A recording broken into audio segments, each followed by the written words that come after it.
Imagine a show running for 8 seasons on NBC, lasting 172 episodes, created by the same team that made Cheers, with a cast that included future Emmy winners, Oscar nominees, and some of the most recognizable faces of the 90s. And somehow, that show is pretty much forgotten, or dare I say, off the radar. Wings doesn't get brought up much when talking about the great shows of the 1990s, but the show was much more successful and loved than people realize. And with the acting careers it kicked off, and perhaps more interestingly, the shows it fundamentally altered, with the casting decisions they didn't make, it left a bigger footprint on 90s television than you think. This is the rise, the fall, and the surprising legacy of Wings, one of TV's most underrated hit shows. Before we start, give this video a like if you watched Wings back in the day, and subscribe for more retro TV deep dives. Let's go all the way back to the fall of 1989. Cheers is one of the most watched shows on television. The Cosby Show is the undisputed king of Thursday nights. NBC, behind the genius of Brandon Tartikoff, who, tangent time, saved the network by greenlighting a second season of Cheers when it was nearly dead last in the ratings before it won Emmys. And tangent, anyway, NBC was must-see TV. And 3 writers who helped build that empire are sitting at a Hojo in LA, eating breakfast, trying to figure out what comes next. Their names are David Angel, Peter Casey, and David Lee. Together, they had spent years in the Cheers writers' room. Angel had joined in 1983, earning 5 Emmy nominations and 2 wins. Casey and Lee had come aboard in 1985 after working on The Jeffersons. They were heavy hitters in the 80s, and now they were leaving their hit show. Not because Cheers was struggling, it was still in its prime. They wanted to build something under their own umbrella. They formed a production company called Grub Street Productions and signed with Paramount and NBC to develop an original series. The only problem, they didn't know what that series would be. Over that delicious, I assume, Hojo breakfast, that morning in July 1989, Angel threw out the idea of a tiny 2-airline regional airport in the middle of nowhere, where the same handful of people saw each other every single day. Sounds boring when you hear it that way, but here's why it made sense. A small airport had all the things that made Cheers work. A confined space, a transient flow of strangers bringing new stories through the door every week, and a core group of regulars who were stuck there together whether they liked it or not. Instead of Norm sitting at the bar, you'd have a mechanic sitting on a toolbox. Instead of Sam behind the bar, you'd have a pilot hanging out at the gate. They scouted small airports in Oxnard and Camarillo to soak up the small airport vibes and understand the downtime between flights. They spent a full weekend in Laguna Beach, building out characters and plot lines, and then they went to NBC with their pitch. And the network didn't get it. One executive reportedly said, "All we're going to see are the backs of people standing in ticket lines."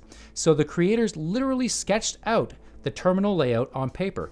The lunch counter, the ticket desk, the hangar, the cramped little waiting area. They explained that the airport was just the backdrop. What the show was really about was 2 brothers who couldn't stand each other, but couldn't live without each other. One of them, Joe Hackett, was responsible, organized, flying a single-prop commuter airline on shoestring margins while desperately trying to pretend everything was fine. The other, Brian Hackett, was charming, reckless, chronically irresponsible, and the one person Joe had spent years trying to forget, because 6 years earlier, Brian had run off with Joe's fiancée. That was a spicy backstory for a small airport. NBC said yes, and we had liftoff. Now, things got interesting with casting, because the list of people who almost ended up in the show reads like a Hollywood Walk of Fame. For the role of Joe, they tested Bryan Cranston, yes, Walter White himself, along with Daniel Stern, Nick Cassavetes, and Boyd Gaines. Ultimately, Tim Daly won the role. For Brian, the list was just as wild. Fisher Stevens, Hank Azaria, and David Duchovny all came in, and so did George Clooney, a few years before ER made him a household name. Ultimately, Steven Weber got the role, perfectly capturing that charming, reckless younger brother vibe the show needed. The role of Helen, the childhood friend who runs the lunch counter and carries a torch for Joe, was originally written as Helen Trionkis, a woman of Greek heritage. And the actress who nearly got the part was, get this, Peri Gilpin. At the time, NBC president Brandon Tartikoff felt Peri wasn't quite ready to anchor a series.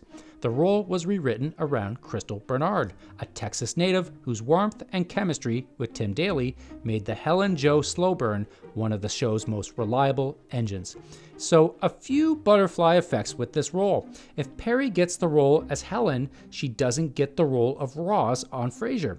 And if you want Inception-level butterfly effects, the only reason Perry got Roz was because the original actress cast for that role, Lisa Kudrow, was let go during the pilot process.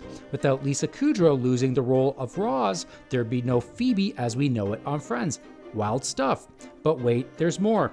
Before the role went to Bernard, the producers brought in heavy hitters: Julianne Moore, Megan Mullally, Rita Wilson, Marcia Cross, Marcia Gay Harden, and Gina Gershon. And, oh yeah, Julia Louis-Dreyfus. Can you imagine the ripple effect on television had she got the role? No Elaine Bennis as we know it. Okay, moving on. For the mechanic Lowell Mather, the producers auditioned a lanky, oddball character actor named Thomas Hayden Church, who'd actually come in reading for the role of Brian. Church didn't get that role, but the producers loved him so much they created a role around him instead. Fun fact, his character was named after two buildings at Harvard, Lowell Hall and Mather Hall. Rounding out the main cast from season 1 were David Schramm as Roy Biggins, the sleazy and competitive owner of rival airline Aeromass, and Rebecca Shull as Faye Cochran, the sweet but scatterbrained ticket agent who served as the group's mother figure. Both were there from the very first episode and stayed on for the entire run. And one more piece of writing room history worth knowing. One of the people who came up on Wings as a writer and producer was Steve Levitan. He spent years in that Nantucket terminal learning how to build a workplace ensemble comedy. He left after Wings and created Just Shoot Me before creating Modern Family, which ran for 11 seasons and won 22 Emmy Awards. Anyway, if you're wondering why there's one huge character I missed, he wasn't cast just yet. I'll get to him in a minute. Wings premiered on April 19th, 1990, a Thursday night at 9:30 p.m. directly after Cheers. The pilot drew 27.9 million viewers, which was massive. The show finished 7th for that week and, fun fact, debuted at the same time as Twin Peaks, one of the most talked about pilots in television history. Kinda crazy that show, with all the hype, flamed out fast, while Wings, without the same fanfare, went on forever. Story of its life. The show found its rhythm fast. Audiences loved it. The New York Times acknowledged it was quietly chalking up impressive ratings, and in its first season, it averaged right around 22 to 23 million viewers per episode. NBC didn't have to break out the scientific calculator on this one. They renewed it immediately for a full second season.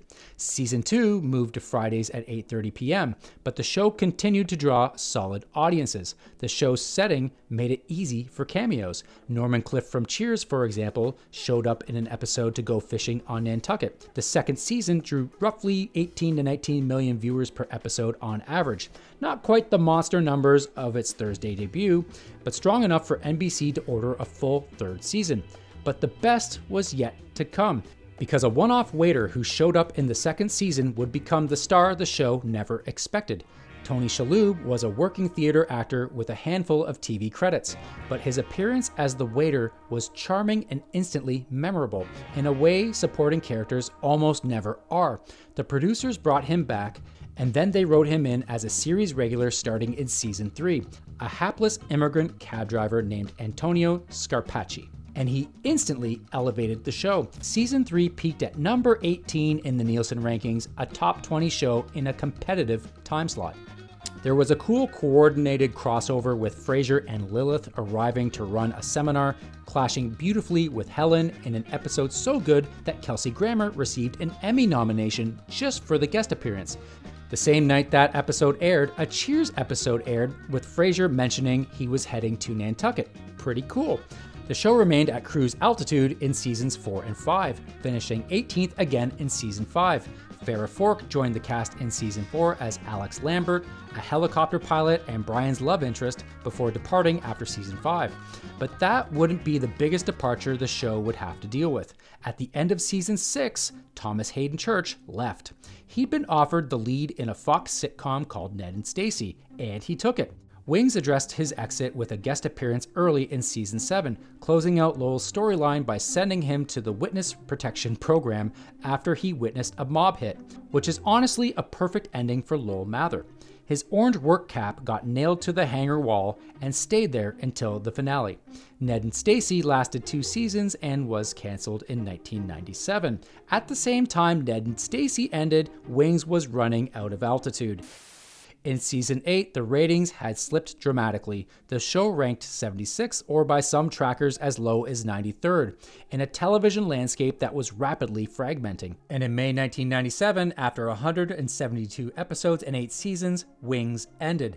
In the series finale, Final Approach, Joe and Brian finally discover a hidden suitcase full of cash, $250,000, left behind by their late father. The money sparks a classic brotherly fight. Joe wants to use it to grow Sandpiper Air, while Brian dreams of blowing it on a carefree island life. Then Helen gets the opportunity of a lifetime, an invitation to study cello for a year in Vienna with a top teacher. Joe decides it's finally her turn to chase her dream. He agrees to sell Sandpiper to his rival, Roy Biggins, so they can move to Vienna together. But at the very last moment, as the papers are about to be signed, Brian steps up. He rips up the contract and tells Joe, "Go, I'll stay, I'll run Sandpiper for 1 year until you get back." It's one of the few times where we see Brian put someone else first. Thomas Hayden Church was invited back for the series finale. He declined, but was reportedly in the studio audience during the taping. Now, you'd think a show with that kind of run would have gotten some critical acclaim in the form of hardware. I mean, Cheers won 28 Emmys, Frasier won 37, Wings, created by the exact same people, thriving in that same competitive landscape, won 0. It got 3 nominations total, all for guest performances or makeup. One of those Emmy nominations went to guest star Tony Daly, who is the older sister of Tim Daly. Anyway, the show survived and thrived among giants, hit the top 20 multiple times, but didn't get much recognition for just how good and loved it was. And when you're not in the conversation with Frasier and Seinfeld and Friends, it's easy to get forgotten. There's a great bit in Family Guy where Quagmire brings up Wings and nobody knows what he's talking about. He says it took place in an airport, the thing was on for 10 years, and the funny repair guy was Lowell. It made Tony Shalhoub's career, before storming off and saying, "Crazy people living under a rock don't know Wings. I love Wings!" That kind of says it all, and it speaks to how the fans who loved it kept loving it. The show absolutely shined in syndication. The USA Network picked it up in fall 1993, and it became a staple of their lineup through 2000.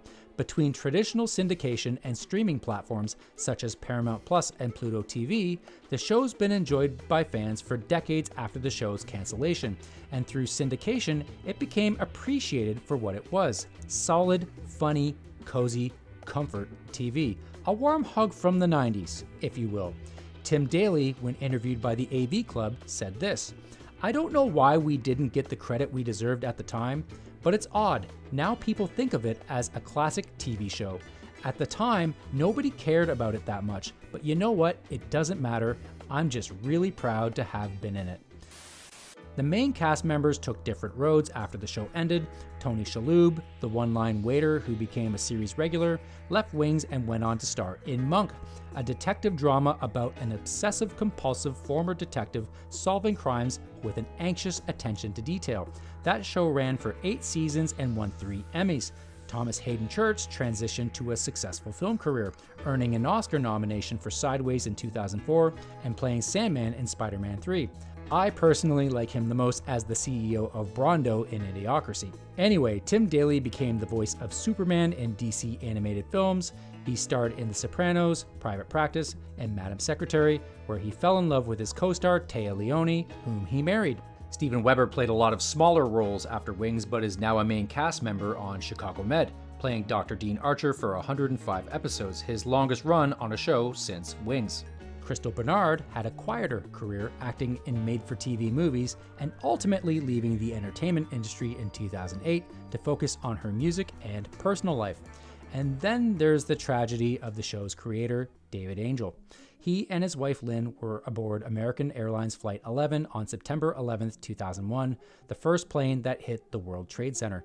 Rebecca Shull, who played Faye on Wings, went on to appear in United 93, the 2006 film about the passengers who fought back against the hijackers on that same terrible morning.